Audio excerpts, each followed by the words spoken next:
የተከበራችሁ የቻናል ተከታታዮች እንኳን ደህና መጣችሁ። ሳቢላ ድራማን እንግዲህ ክፍል 49ን ይዤላችሁ ከች ብያለሁ። ሁላችሁም ላይክ፣ ሼር፣ ሰብስክራይብ በማድረግ አበረታቱኝ። እንግዲህ ርብቃና ኤፊ ተገናኙ። ከዛም ካለሁበት ድረስ ትመጣለህ፣ ሁለተኛ አጠገቤ ላይ አልፈልግም ብላ አስጠነቀቀችው። ኤፊም ማርኮንን አግኝቶት 500 ሺህ ብር ጠየቀው። ማርኮንም በጭራሽ 500 ሺህ ብር ላንተ አልሰጥህም፣ ከዚህ ስወጣ እገላለሁ በማለት ከዛም ግን ደግሞ ኤፊ ትልቅ መረጃ እንዳለው ሲነግረው ማርኮን እጅግ በጣም ደንግጦ ራሱን ዝቅ አድርጎ በጣም ተጨናንቆ አይቶታል ማለት ነው።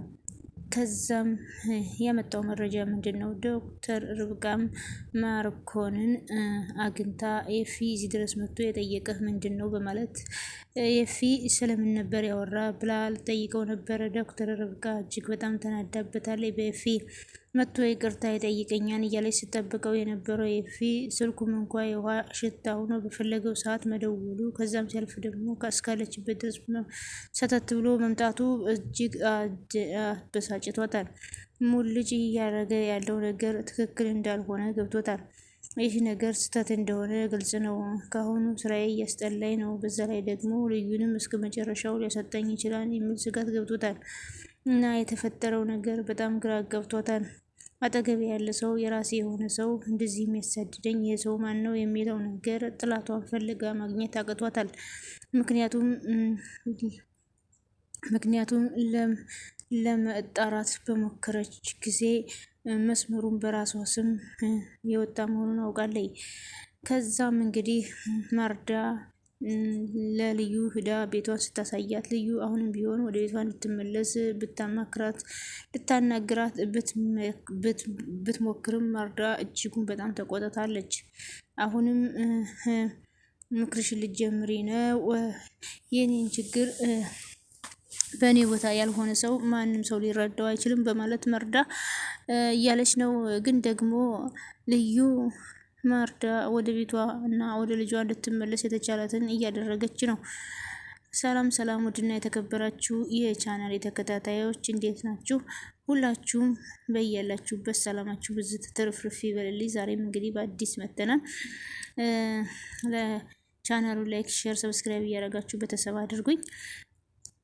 እንግዲህ ዲና ይሄን ሰው ፈልጋ አጣርታ ይህንን ሰው ለማግኘት ብትሞክርም ልታገኘው አልቻለችም። ማርኮንም ታስሮባታል። እንግዲህ ብቸኛ ሆናለች ማለት ነው። ሴራዋን እንግዲህ ከማርኮን ጋር ነበር የምታደርገው። እንግዲህ ማርኮን ደግሞ እስር ቤት ተወርሮ ይገኛል። እሱም በጣም ደስ የሚል ነው። ማርኮን እስር ቤት በመግባቱ በጣም ደስ ይላል ማለት ነው። የክፉ ሰው መጨረሻ እንደዚህ ነው ማለት ነው። እንግዲህ ግን ደግሞ የቀደመው አብሮ ስራ የዲና ቀድሞ ከሷ ጋር ሲሰራ የነበረው ጋር የስራ ጋር የሆነ ሰው ጋር ደውላ መስመሩን እንዲያጠሩላት በማን ስም የተመዘገበ እንደሆነ አዛ ነበረ። ባዘዘችው መሰረት እንግዲህ ያልጠበቀችው ሰፕራይዝ ተደርጋለች ማለት ነው። ይህም የሆነበት ምክንያት ሲም ካርዱን የተመዘገበበት ስም አጣርታ በተመዘገበበት ስም አጣርቼ እደርስበታለሁ፣ ጠላቴን አውቀዋለሁ በማለት ስትናገር ከዛም ዋጋውን የእጁን እሰጠዋለሁ እያለች ነበር። በእርግጥም በዲናና በማርኮን ህይወት ላይ የሰው ነፍስ ለነሱ እጅግ ቀላል ነው፣ ከባድ አይደለም። ለነሱ በጣም ቀላል ነው። ቀላል የሆነ ስራ ስለሆነ አሁንም ደግሞ ዲና ያንን ተግባሯን ለመፈጸም የተዘጋጀች ትመስል ነበር። ግን ደግሞ ችግሩ ይህ ሲም ካርድ የተመዘገበው በራሷ እንደሆነ ሲነገራት ሌላ መርዶ ዱዳ ሆኖባታል። በዚህ ልክ እኔን የሚያቀኝ ማን ነው? እኔን ማንጨርጨርና እኔን ለማሳበድ ይህን ሁሉ ነገር እያደረገ ያለው ማን ነው? በማለት ዲናም እንግዲህ እየተቃጠለች ትገኛለች። ይህን ሰው በመፈለግ ላይ ትገኛለች ዲና። ልዩ እንግዲህ ሙልጭን ይቅርታ ለመጠየቅና ለሱ ያላትን ስሜት ልትነግረው ሂዳ ነበረ። በሄደችበትም እንግዲህ ያልጠበቀችው ችግር አጋጥሟት፣ ያልጠበቀችው ሰፕራይዝ አጋጥሟታል። ናርዲ ሰተት ብላ ሙልጭ ቤት ስትመጣ ተመልክታለች ማለት ነው። ናርዲም እንግዲህ የእሱን ስሜት ለማስቀደም እንጂ ሙልጭ እንደምትወደው ግልጽ ነው። ተግባሯም ሁኔታዋም ለሙልጭ ትልቅ ቦታ ያላት ትመስላለች። ግን ደግሞ እንደዛም ሆኖ ለልዩ ይሄ የጀመረው ነገር ትክክል እንዳልሆነና በግልጽ እንዲቀርባት እሱ የሆነ ለእሷ እንግዲህ የሆነ ቦታ እንዳለ በግልጽ ነግረው ነበር። አይ እሷ ስሜቷ ድብቅ ነው፣ የእሷ ባህሪ ከኔ ውጭ ሊያውቀው አይችለውም፣ እኔ ብቻ ነኝ የእሷን ጸባይ የሚያውቀው፣ ስለዚህ ድብቅ ናት፣ በዚህም ልክ ካልሆነ በስተቀር የእሷን ነገር ማወቅ አይቻልም፣ ለዛም ሲባል ደግሞ ግዴታ ይሄን ነገር ማድረግ አለብኝ ብላት ነበረ። ግን ይሄ ደግሞ ነገር የበለጠ የሚያራርቃቸውና ችግር የሚፈጥር ስለሆነ በመካከላቸው ሌላም ነገር እንዳይፈጠር ሌላም ስጋት አለብኝ ብላው ነበር ማለት ነው። እንግዲህ ሙልጭ ያው ከልዩ ጋራ እንግዲህ በመጋጨቱ የተነሳ ወደ ቤቱ እንግዲህ ይችን ሴት በማምጣቱ ነው ማለት ነው። ከዛም እንግዲህ ሙልጭ ሳይወድ በግዱም ቢሆን አንዴ ጀምሬዋለሁ እያለ ነበረ። ግን ደግሞ ካጠገቡ ሰወሯ ስትሄድ ሁለተኛ ላትመጣ ትችላለች በሚለው ሁለተኛ ላትመጣ ትችላለች ብሎ እንግዲህ ሙልጭም ተስፋ ቆርጧል ማለት ነው። ልዩም በጣም ተናዳለች። እንዴት በእኔ ላይ ሰው ያመጣን በማለት እንግዲህ ሙልጭም ደግሞ እምትወጂኝ ከሆነ ተናገሪ፣ የማትወጂኝ ደግሞ ካልሆነ አልወድህም በይ፣ ከሁለቱ አንዱን ተናገሪ ብሏት እያለ ከዛም እንግዲህ ሁለቱንም አልተናገረችም። እወድሃለሁም አልወድህም አላለችውም። እንግዲህ በሱ ተበሳጭቶባታል ማለት ነው። አብርሃምንም እንግዲህ ከእሷ ጋር ሆኖ ሲያይ ሌባ ብሎ አባሮታል ማለት ነው። በዛ ተበሳጭቶ ነው እንግዲህ ሙልጭ ሌላ ሴት አምጥቶ እንግዲህ ከእሷ ጋር ሆኖ ልዩ አይታው ልዩም ተበሳጭታ ከቤት ወጣ የሄደችው ማለት ነው። እሱ ግን ልዩን ጠልቷት ሳይሆን ያው ልዩን ለማስቀናት ይመስለኛል። ከዛም እንግዲህ ልዩም እንግዲህ አብዝታ መጨነቅና ማሰብ ጀምራለች ማለት ነው፣ ስለሙልጭ ማለት ነው። እና ይቺ ሴት ደግሞ እዛ ቤት ማግኘት ሰላም ነስቷታን ደግሞ አንዳንድ ጊዜ እኔ ምን አገባኝ ትልና ግን ደግሞ በሌላ በኩል እንዴ እኔና እሱ መሀል ላይ ያለው ነገር ምንድን ነው በማለት ትላለች ለራሷ። ደግሞ ናርዲ በመካከላቸው መታለች። ናርዲም ለራሷ ያላት ቦታ አለ። በዛ ላይ ደግሞ ሙልጭም ግራ ተጋብቷል።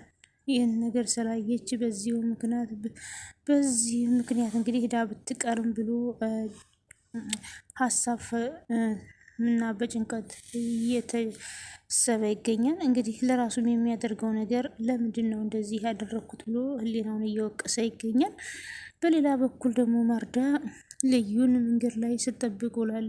ልዩን ካገኘቻት በኋላ የምወስድሽ ቦታ አለ፣ የማሳየሽ ቦታ አለ ብላ ወደ ቤት ነበረ ይዛት ሄደችው። ማርዳ ደግሞ ወደ ልዩ ቤት ወስዳ የምትኖርበትን ቤት ስታሳያት ያንን የመሰለ ቤትና ንብረትሽን፣ ያንን የመሰለ ቤተ መንግስት የመሰለውን ቤትሽን ትተሽ እዚህ ለምንድን ነው የምትኖሪው በዚች ጠባብ ቤት እያለቻት ነበረ።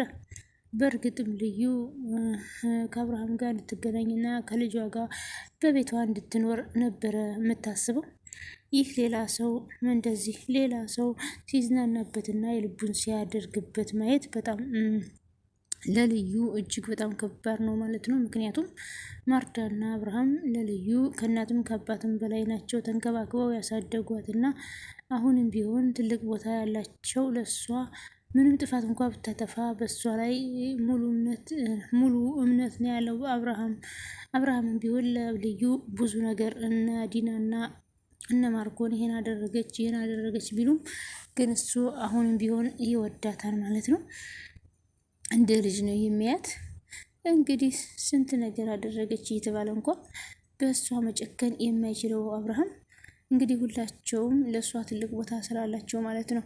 እሷም እንግዲህ ለዚህ ቤተሰብ ብላ ብዙ ዋጋ ከፍላለች። ግን እነ ማርኮንና እነ ዲና ጋር ተጋጭታ ብዙ ነገሮችን አድርጋለች። እናም እንግዲህ የነ ማርኮንና የነ ዲና መጋፈጥ ነው፣ እነሱን መጋፈጥ ነው ይህን ሁሉ ነገር ያመጣባት ከሙልጭም ጋር ይህን ሁሉ ነገር ክፍተት የፈጠረባትን በዚህ ምክንያት ነው።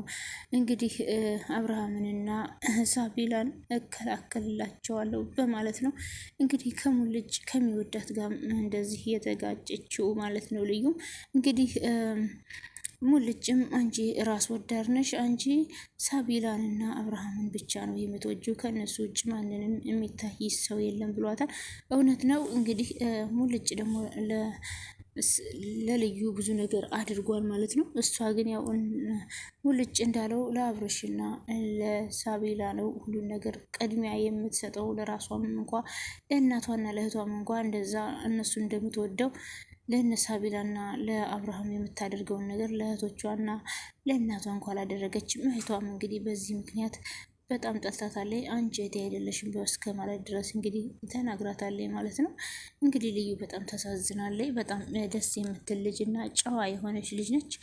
ግን ዲናና ማርኮን ያው የእነሱን ግፍና ስቃይ በአብርሽ ላይ የሚያደርጉትን ስለምታውቅባቸው ብዙ ስቃይና ብዙ መከራም አድርሰውባታል። አግተውም እስከ ቤተሰቦቿ ድረስ ማለት ነው እንግዲህ እና አሁንም አብርሃምና